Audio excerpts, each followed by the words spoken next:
ওয়ালাইকুম রহমতুল্লাহি ওয়া বারাকাতুহু। সম্মানিত দেশ বিদেশের ভাই বন্ধুরা, এখানে এক জায়গার দাওয়াতে যাচ্ছি, আর হঠাৎ করে আমার সামনে একটা মসজিদ দেখতে পেলাম। মসজিদটা অনেক সুন্দর, তাই আপনাদেরকে দেখানোর চেষ্টা করছি। দেখেন কত সুন্দর। এখন এটা বড় বড় একটা মৌজা কিতা গম্বুজ আছে, আর সাইডটা দেয়া আপনাদের দেখাচ্ছি। কত সুন্দর দেখেন, আর বৃষ্টি হইতেছে, হাইটে যাইতেছি।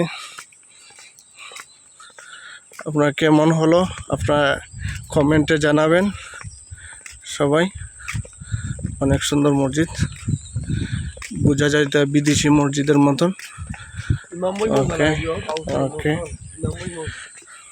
সবাই দোয়া করবেন। আসসালামু আলাইকুম ওয়া রাহমাতুল্লাহি ওয়া বারাকাতুহু।